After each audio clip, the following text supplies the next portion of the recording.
All right, welcome to another weekly market update. On today's market update, we're going to go over several things. We're going to take a look at $100 billion surplus from California.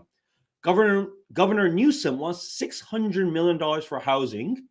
We got some Google's new, I think you're going to absolutely love it. It's incredible to see. I would actually encourage people to drive by and through it in Mountain View. You can easily see it from the outside. Apple return to work plan delayed, and home builder sentiment falls to 2-year lows. Let's go right into it and let's take a look. Of course, this is a live stream, so if you have any questions about your thoughts of what's been going on with the market, how it's been impacting the Bay Area real estate, please leave in the comments below and be sure to share this video with other friends because things are certainly changing. Now, we're also going to go over the data of the week, and that has been a very popular request. What I'm going to do is I'm going to share two of those every other week. So once every other week, so 2 times a month, we're going to take a look. So let's talk about the updates of the week. Number one, the big news, California. I thought everybody was leaving California and California had no money. California's $100 billion surplus. What to know about Newsom's spending plan? I think the downside, I have a lot of thoughts about this, just given what we see and how this is being used, and just really things that, quite frankly, could have been done a lot better. But here are the big numbers, right? $100 billion profits of the state. So how will they plan to redistribute that or spend that money now that we have such a big surplus? So we have they're going to spend $128 billion in education spending, from transitional kindergarten through high school, a record-breaking sum that works out to this amount. Now, let me ask you this. How do you feel the school systems are in your local area? What are your thoughts below? Leave it in the comments below. Like, do you think you're going to see $128 billion of improvements? Or is that a drop in the bucket of things? And quite frankly, things need to be structurally changed, not just more money.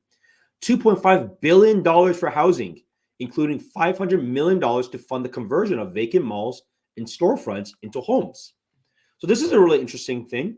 But why does there need to be this much money to convert a vacant mall and storefront?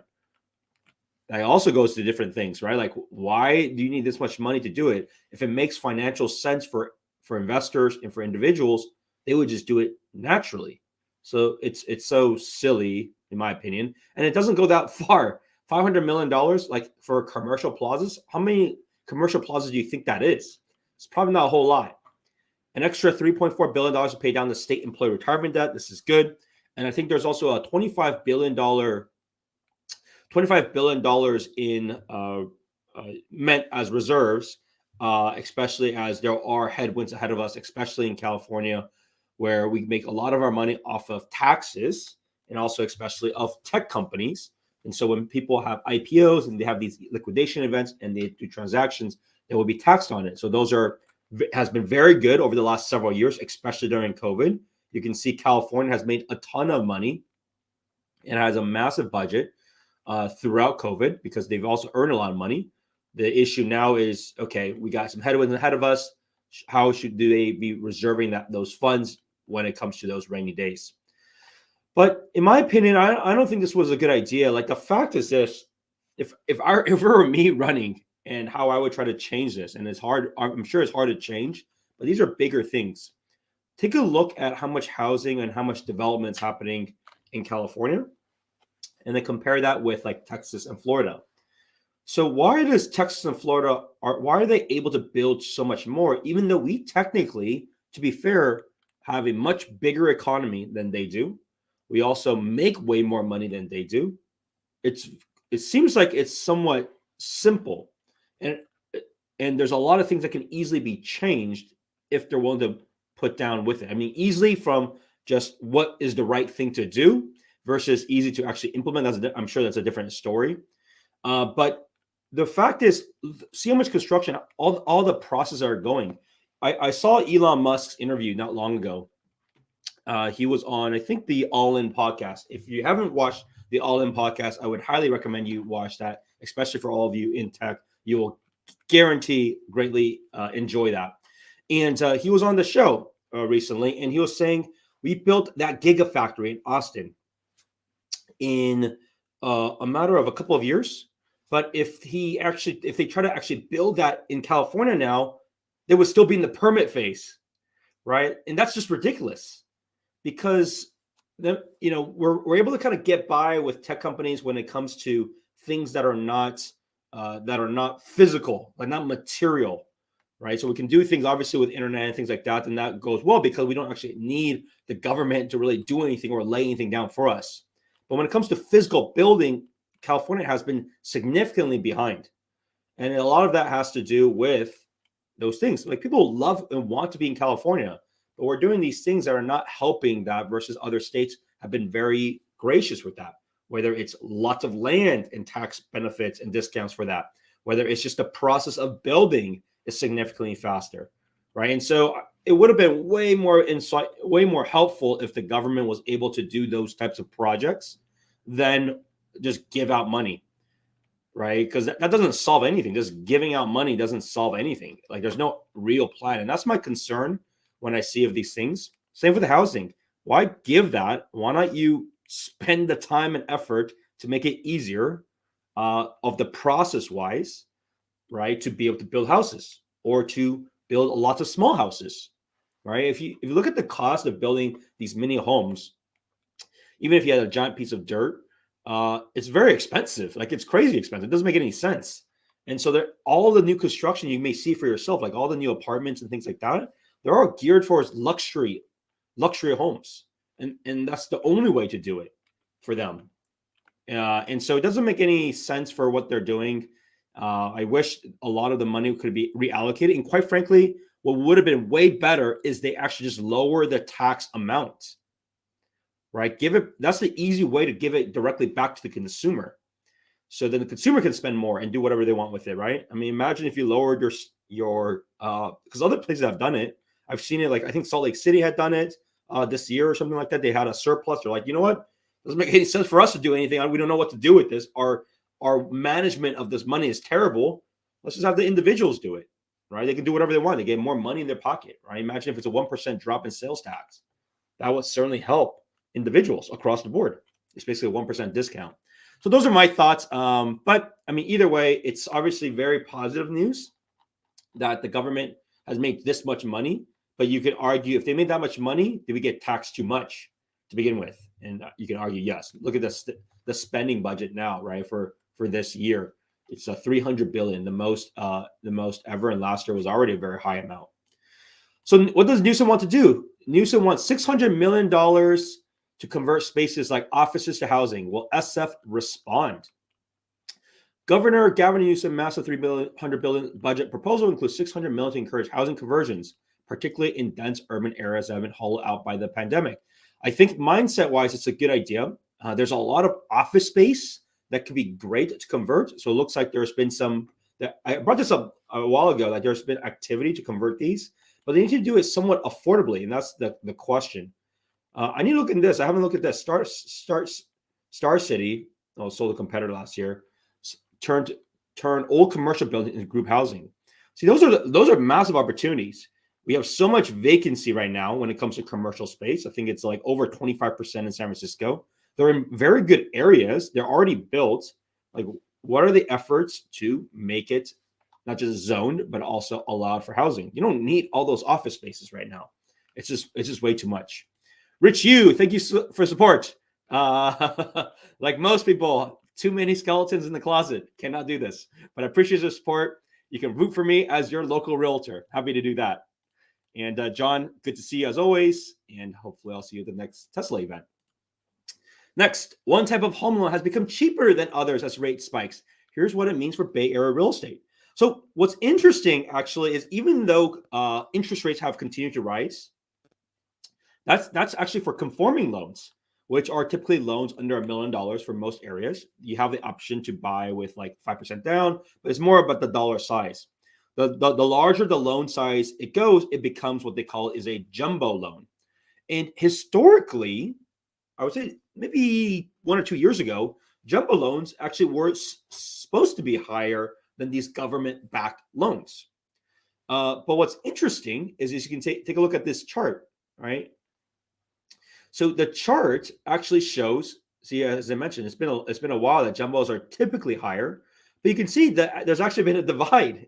So jumbo loans are actually much less now. Jumbo loans tends to be more backed by investors, maybe by big banks.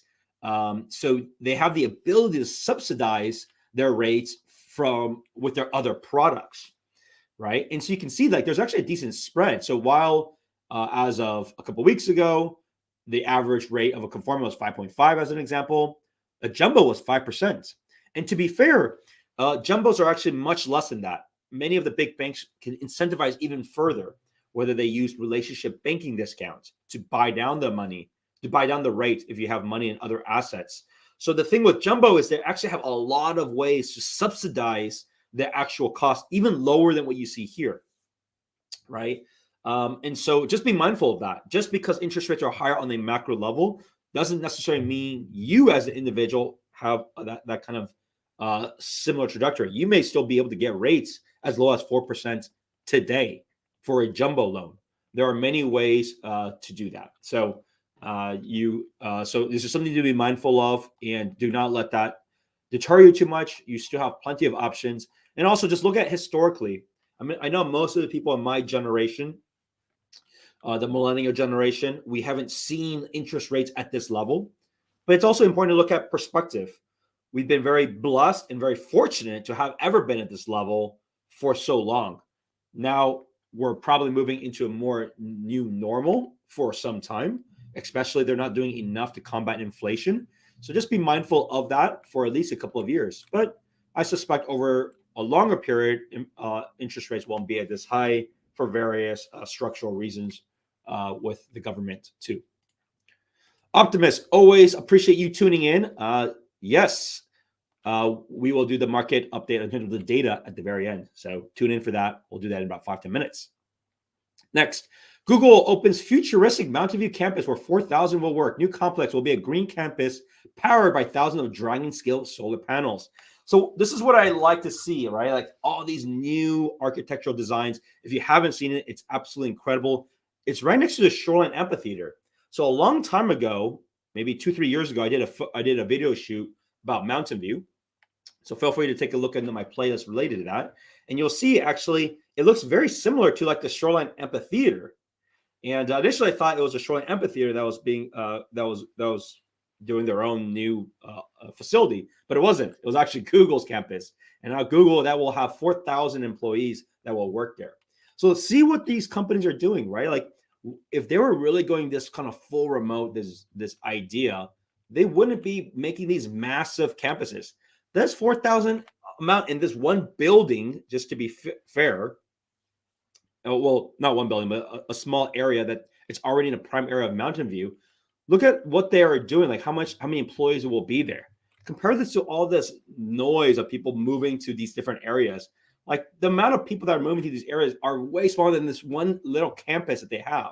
And of course, Google has, I think, like over 80,000 employees or something like that. I think they're trying to hire another 10,000 employees this year, even right now. So a lot of companies are using this as a land grab, as this is a prime time to grab talent, especially as a lot of startups and crypto companies are not doing well. Return to office numbers in Bay Area lag behind other regions. So this is what's been really interesting, right? And so, but it's been the case. While the Bay Area, right, it's mostly tech companies. You have also biotech, but let's say it's mostly tech companies. There's a lot more flexibility than others. And so the beauty of this that we have in the Bay Area right now is that people can live all over the place. They can live all over the Bay Area. They can live in the East Bay. They can live in Contra Costa County. Obviously, some people even live all the way in Sacramento. Like it's kind of all over. But the key and the cool part is the traffic is nowhere the same as it was pre-COVID. And so it's been way better just getting in and out. If you have friends or you know somebody that lives in Texas or in Atlanta or in Florida, what is traffic like for them now? A lot of their jobs and opportunities are not remote. And the way that they keep building, the downside of how they build their cities is they keep building suburbs further out. And so as people want to move there, combination of their jobs are not as flexible of remote work. The traffic has been arguably much worse than before. And it's a very difficult thing. They're not spending much on public transit. That's just how it is. It's a very car-centric environment. So what's been interesting in that is, quite frankly, in the Bay Area, this is the least amount of traffic we've had in a long, long time, and is granted with flexibility. The question, though, is with flexibility, will they still stay in the Bay Area? Will they only move to Sacramento? Why move to Sacramento? Why don't they go even further out? Those are all questions that is up to the individual to decide. But for most people, they have to be back in the office at least a couple of days a week. And so with that, many still don't move too far away. But it's really interesting to see. Next, Apple delays plan for Bay Area workers to be in office 3 days a week. So there's been a slight increase in COVID-19 cases. I don't really see that. So I think a lot of it has to do with they've got pushback. I think it's a lot more internally politically, and it's a shame in a sense, right? Like they're really catering to a very small percent of their employee workforce. Now it's a very big workforce, but those people that are challenging it have been very, very vocal. And so they could do something similar to, what Google does, which is, look, if you want to work remote, reach out to your manager and have the conversation with your manager and have that as a separate thing. I know Meta does the same thing. A lot of these large tech companies, Amazon does the same thing. A lot of Microsoft does the same thing. A lot of them do it. So it's very interesting that they've been very hard on just the one notion of doing it. At the same time, like they have to have a stance. Like if they really believe that innovation is in the office and it's about culture there, then that should be the situation. If people don't like it, then they should just leave. Like if they really feel it's better for them, it's open for them to consider other options, right? So it's a very bizarre thing that they're dealing with when it comes to this decision. Now, Tesla, on the other hand, I don't have this article, but take a look at this. Tesla, on the other hand, they want people in every day, basically, right? They don't give a damn about these things, about this kind of remote work, kind of BS shenanigans, which is a very different stance. And they're like, this is the culture. Apple is just succumbing to a few percent that are just vocal about it. And so Tesla, Elon Musk famously said recently, also in an interview, that people in the Bay Area, people in general, even though Tesla has a very strong, if you were to say, work ethic and work culture, most people just want to just chill at home and not even work. And they just don't really care about progressing things versus like people in China, they're willing to burn that 3 a.m. oil. Look that up. That's just how he generally feels about the workforce and people willing to put in work. People don't even want to be back in, don't even want to work, period, in the U.S.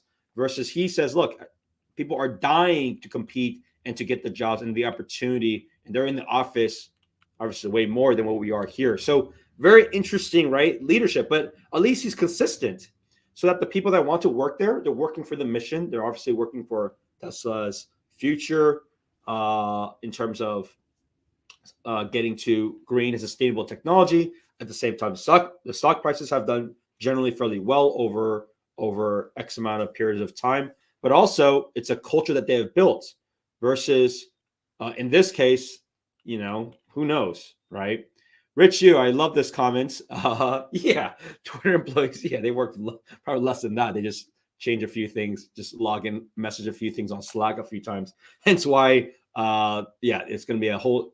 That's why Elon Musk, if it were to even finish, they were going to what's it called? Cut like 30% of people because there's so much bloat in these companies. It's just crazy.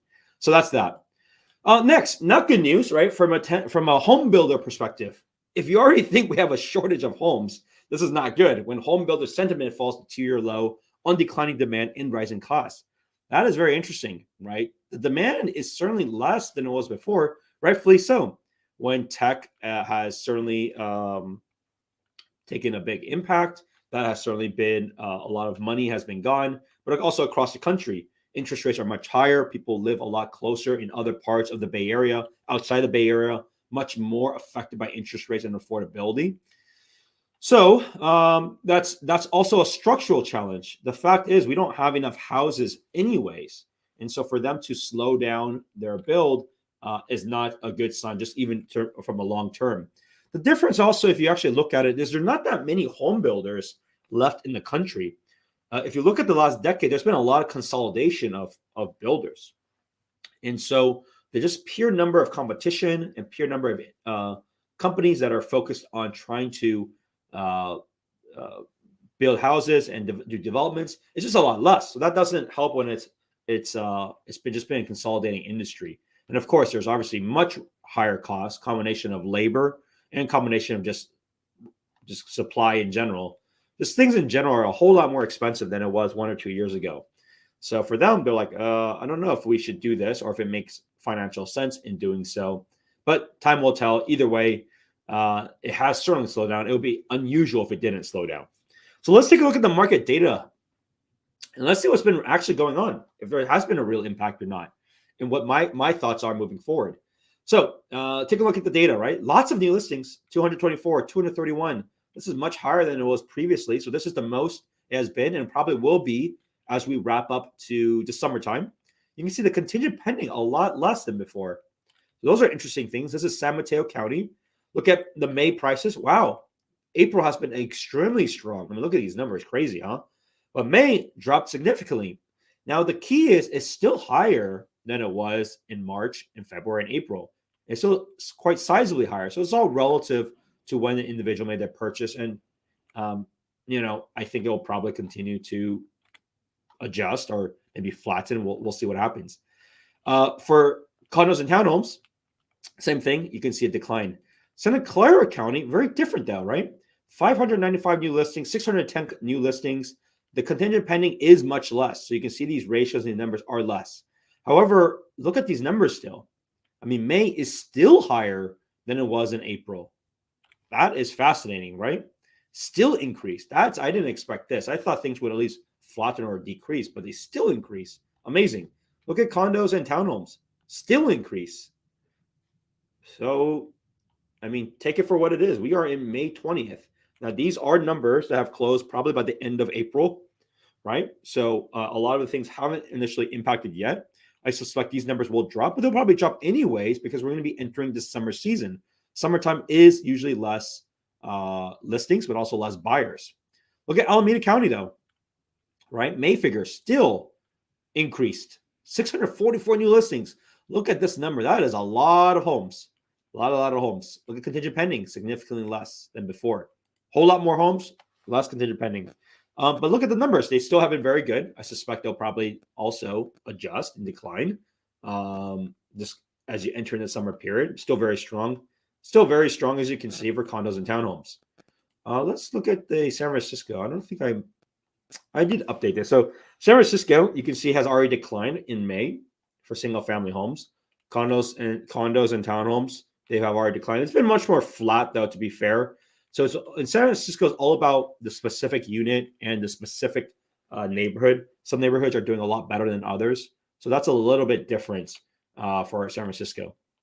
So that is it for this week's market update. I appreciate you tuning in as usual. I am going to be in Santa Monica starting tomorrow. I'll be there for a trip, and I'll also be visiting Anaheim. So if you know anyone I should be meeting out there, please send me a DM, send me a note. I'd love to connect with that individual. Of course, if there's any real estate specific questions, if you're thinking about buying, selling, or investing, reach out to me. Love to connect. We can go over some options, talk about your specific situation, and figure out a game plan. 408-547-4590. I'll see you at the next one. Bye now.